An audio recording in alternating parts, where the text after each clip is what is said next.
Hello, everybody. Welcome back to the Goravit Cricket Podcast.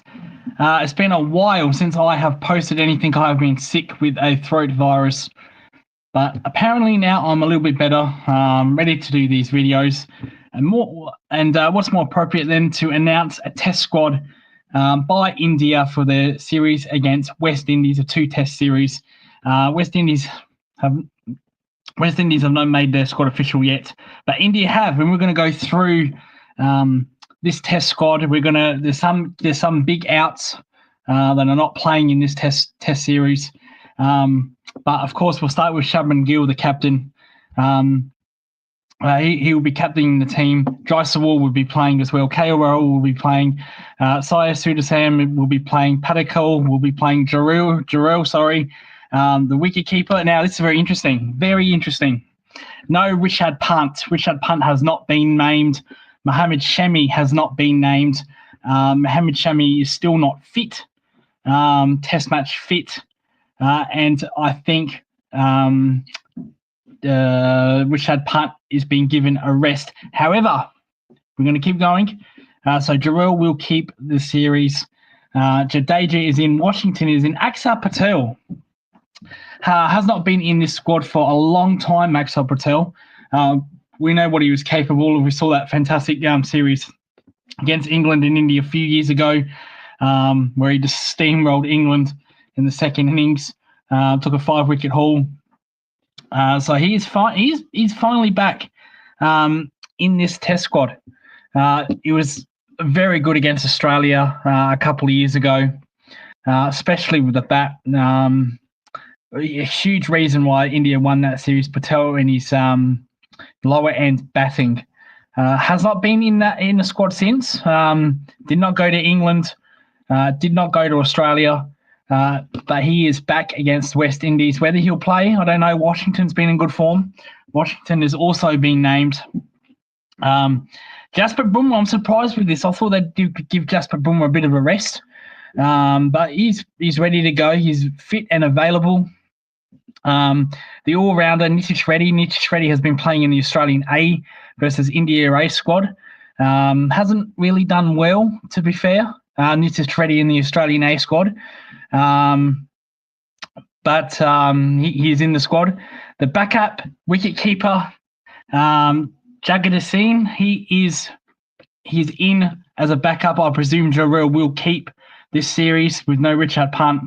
And you've got two pacers left. Mohammad Siraj, who's been probably India's second best bowler for a long time now, behind Jasprit Bumrah.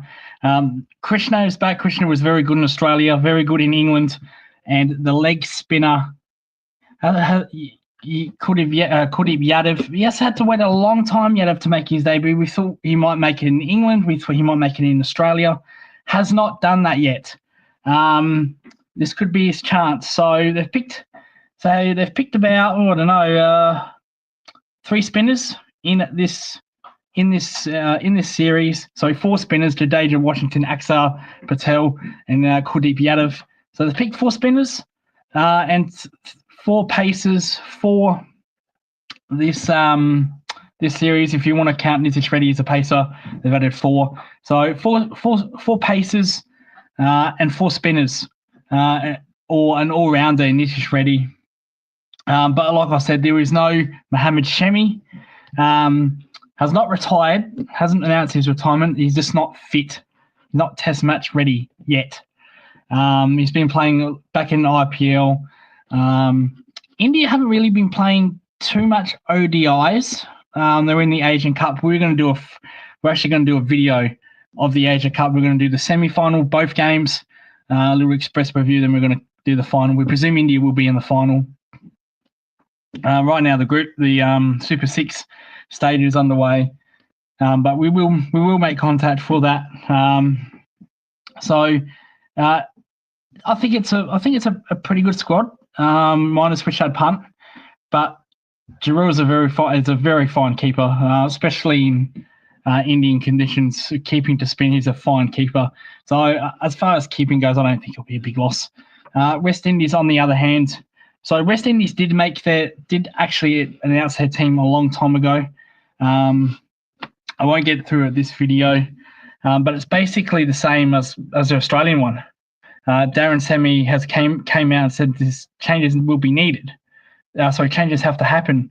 Yet from the squad I saw, changes have still not happened. They have dropped. What I will say is they dropped Brathwaite. Brathwaite will not be playing in this series. They've brought back young Shandapal. They've kept Campbell. I found that very strange. Campbell was horrible against Australia, let's be honest. Well, they all were, to be fair. But their bowling is decent. We'll give West Indies credit. Their bowling is their biggest strength. And they were very good against Australia. It's just that batting was just absolutely horrible.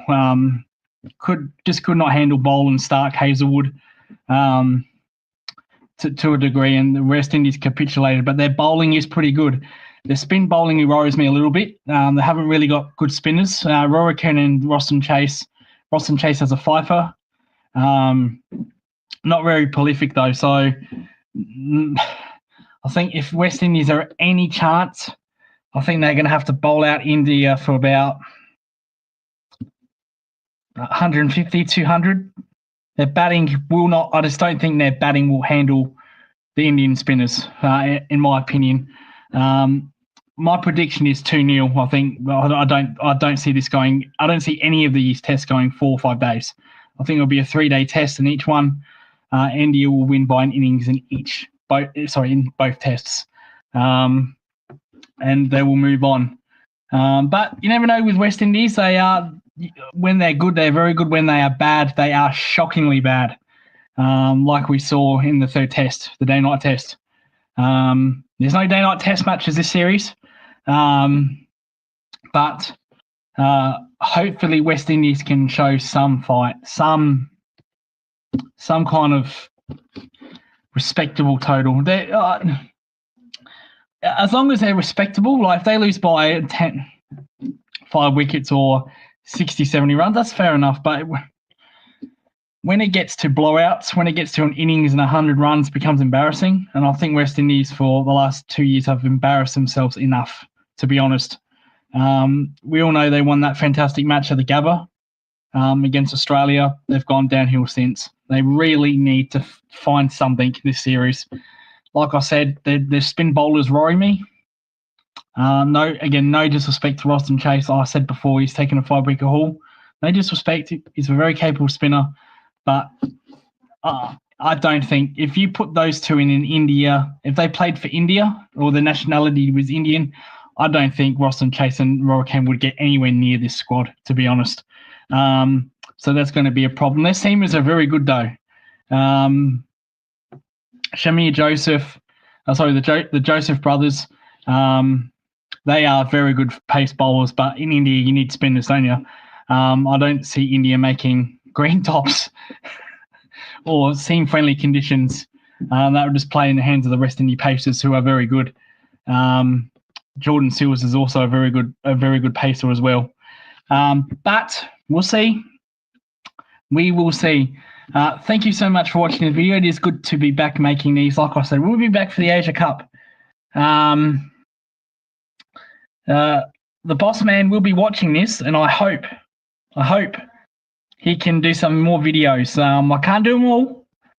Then again, he did make the India.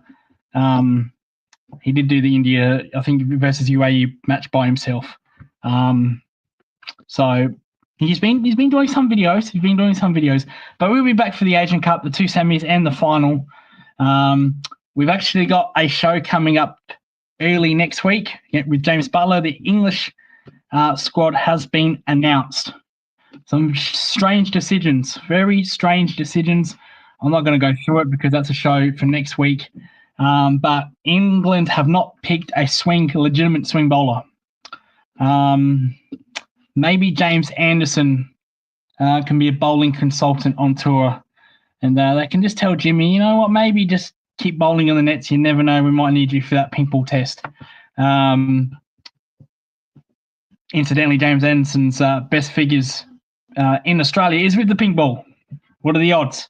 But no legitimate swing bowler has been selected. So maybe Maybe they can just get James Anderson just to bowl in the nets, bowling consultant. He might come out of retirement. You never know. Anyway, this has been Coach Lucas. Thank you so much for watching. As I said, more content is coming. And we will see you next time, and goodbye.